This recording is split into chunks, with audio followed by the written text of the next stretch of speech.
What's up guys, and welcome back sa ating channel. For today's video guys ay magre-review and testing po tayo nitong latest X-Dubo Bluetooth speaker. So brand name ito guys ay X-Dubo.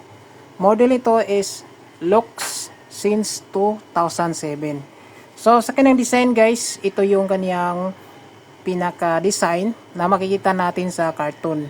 Makikita natin siya na naka-Bluetooth 5.4. Tapos meron siyang DSP effects. Tapos meron po siyang TWS. At kagandahan guys ay meron po siyang equalizer. At syempre sa mga X-Dubo brand ay meron po yang deep bass output. Sa kanyang terminal guys ay naka type C yung kanyang charging. At saka pwede siya sa TF card. Syempre meron din siyang surround sound. At saka pwede rin siya guys sa AUX input. At saka magagamit natin itong Bluetooth speaker guys into 8 hours. Depende na sa volume natin. So yung itong unit guys ay kulay black. So bubuksan natin. So inside the box mga guys, ito yung kanyang pinaka Bluetooth speaker.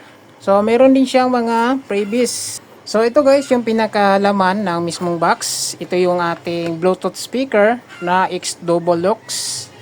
Tapos meron din siyang freebies. So yung nakalagay dito guys ay user manual, USB cable wire, taka AUX cable, yung kaniyang portable. So makikita natin guys, ito yung kaniyang type C cable wire para sa charging. Yan, meron din siyang kabitan.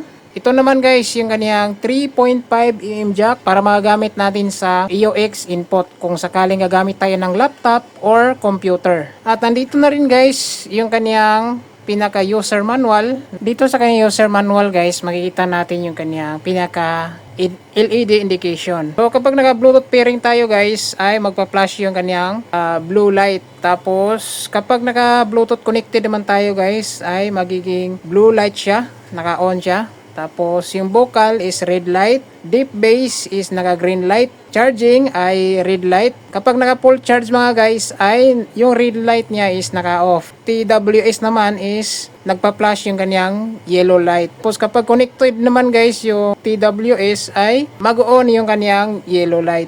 So dito naman guys sa kanyang specification, yung kanyang frequency response ay 20 Hz to 16 kHz. Signal to noise ratio is 110 dB. Tapos charging time is 3 hours. Input power ay type C. Playing time niya guys ay aabot siya ng 8 hours. Depende na sa volume. So unit size ay 200 mm by 35 mm by 87 mm. Tapos unit size ay meron siyang bigat na 674 gram. So dito sa kanyang user manual guys, wala siyang nakalagay kung ilang watts. So dito na tayo guys sa pinaka main unit. Yan. So napakaganda guys yung kanyang design oh. Makapal yung kanyang pinaka casing.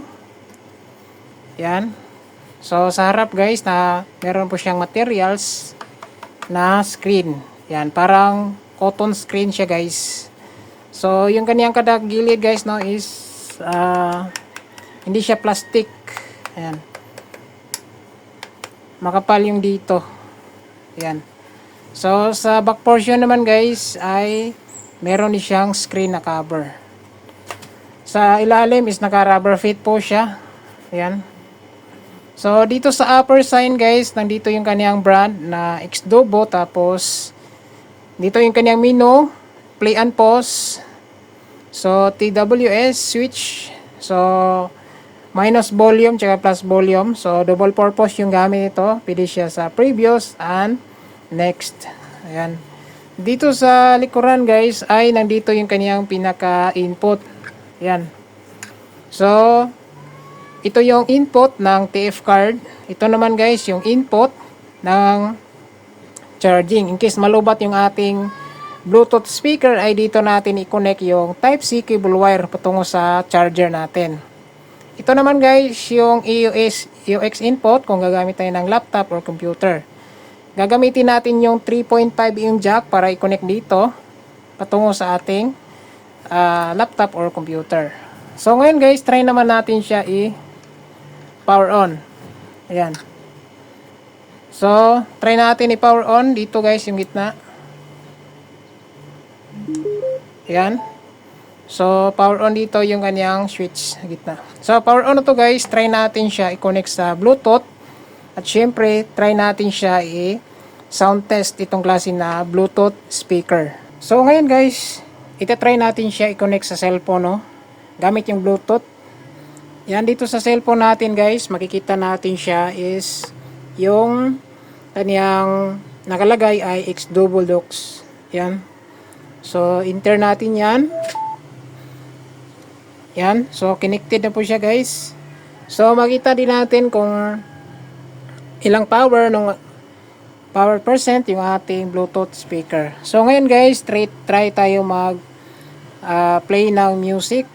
Pakinggan natin kung gaano ba siya ka-quality, tsaka syempre kung okay ba yung kaniyang tunog. So, play tayo ng music. Yan, volume lang natin.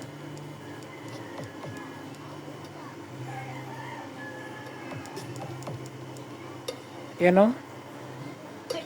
So, pag volume natin guys, long press. Up natin volume. Hindi pala long press guys. So, malakas yung kanyang bass. Yan, naka-pop ko yan.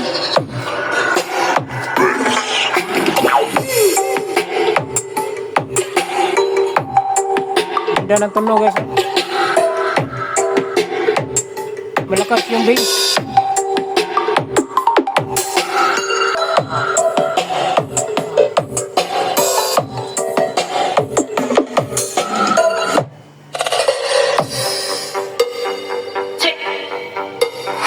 John Albert Baiz Remix.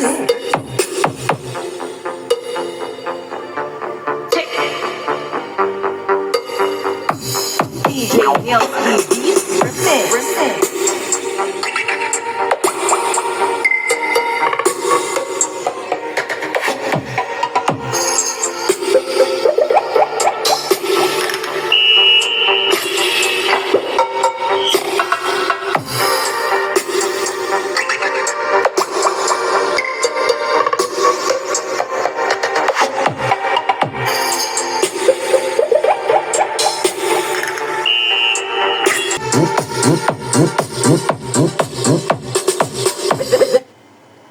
So yan guys, rinig natin yung kaniyang pinaka audio output, no. So sa ganitong kalaki niya guys, hindi natin expect na ganon yung audio output niya. So malakas siya guys, tapos ramdam natin yung kaniyang pinaka loud audio output. Syempre nandun na rin guys yung kaniyang pinaka deep bass. Maririnig natin yan yung kaniyang kalabog. So malakas yung kaniyang bass. Syempre sa kaniyang vocal ay nandun na rin. So, templado siya. So, swak talaga itong klase na Bluetooth speaker. Ayan. So, gaganda yung tunog nito. Lalong-lalo na sa indoor. Nandito kasi tayo sa labas. Ayan. So, try natin pakinggan guys. Oh. DJ Neil Beats Remix. Ayan o. John Albert Baiz Remix. Bumbo yung kanyang tunog. Lalo na yung vocal niya. Malakas.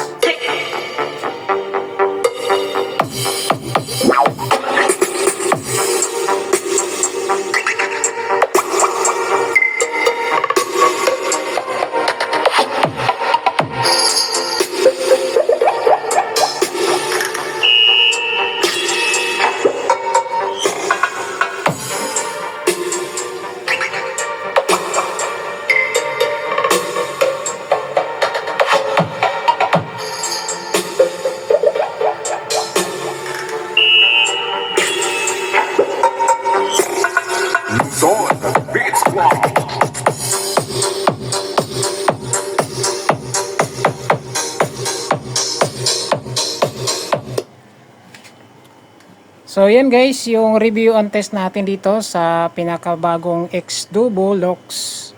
Yan. So may kabigatan din siya guys. Tapos hindi siya masyadong malaki. Saktong-sakto lang. Ayan o. Nakikita natin yung kanyang rubber feet sa ilalim. Yan.